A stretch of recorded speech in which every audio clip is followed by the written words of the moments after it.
আচ্ছা বলেন তো, আমরা যুদ্ধ করে স্বাধীন হয়েছি নাকি স্বাধীন হয়ে যুদ্ধ করেছি? কি মনে হয় আপনাদের কোনটা হয়েছে? স্বাধীন হয়ে যুদ্ধ নাকি যুদ্ধ করে আমরা স্বাধীন হয়েছি?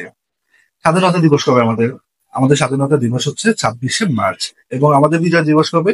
আমাদের বিজয় দিবস হচ্ছে 16ই ডিসেম্বর। এখন দেখেন, আমরা কিন্তু 26শে মার্চে কি করতেছি, আমরা স্বাধীনতা ঘোষণা দিয়ে দিচ্ছি যে আজকে থেকে বাংলাদেশ স্বাধীন। তাহলে কি আমরা স্বাধীন হয়ে গেছি? কিন্তু তারপর আমরা যুদ্ধ করেছি, কিন্তু আমরা যুদ্ধ তাহলে কেন করলাম? আমরা তো স্বাধীন হয়ে গেছি। আমরা তাহলে যুদ্ধ কেন করলাম? আমরা যুদ্ধ করছি মুক্তি হওয়ার জন্য। এই জন্যই এই যুদ্ধটাকে আমরা বলতেছি মুক্তিযুদ্ধ। কেন মুক্তিযুদ্ধ বলতেছি? এই যে আমাদের যে স্বাধীন দেশে বহিঃশত্রু বহিঃশত্রু বিরাজ করতেছে, ঠিক আছে, অর্থাৎ পাকিস্তানি হানাদার বাহিনী যে আমাদের দেশে অবস্থান করতেছে, আমাদের একটি স্বাধীন দেশ। আমরা 26শে মার্চ কি হয়েছি? স্বাধীন হয়ে গেছি। এখন এই স্বাধীন দেশে হচ্ছে পাকিস্তানি হানাদার বাহিনী অবস্থান করতেছে। তো তাদেরকে হটানোর জন্য, আমাদের এই টেরিটরি, আমাদের এই বাংলাদেশ থেকে তাদেরকে সরানোর জন্য আমরা একটা যুদ্ধ করি, যে যুদ্ধটাকে মুক্তি, অর্থাৎ বাংলাদেশকে মুক্তি করার জন্য আমরা যুদ্ধ করি। যুদ্ধ হয়ে আমরা কি করি? বিজয় অর্জন করি। কবে বিজয় অর্জন করি? 16ই ডিসেম্বর। এই জন্য আমরা 16ই ডিসেম্বরকে আমরা বলতেছি বিজয় দিবস। আমরা বিজয় অর্জন করছি।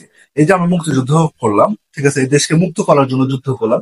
মুক্ত করে আমরা কি করলাম? বিজয় অর্জন করলাম। কবে? সেটা আমরা 16ই ডিসেম্বর। এবং আমরা স্বাধীন হয়েছি কবে? 26শে মার্চ। ঠিক আছে, আমরা কিন্তু 26শে মার্চ স্বাধীন হয়ে কিন্তু আমরা যুদ্ধ করেছি। ঠিক আছে, তো আমরা কিন্তু এই প্রশ্নটা ক্লিয়ার হলাম। তো এরকমই যদি আমরা ভিডিও পেতে চাই, ঠিক আছে, তো অবশ্যই আপনারা হচ্ছে আমাদের চ্যানেলকে সাবস্ক্রাইব করে রাখবেন।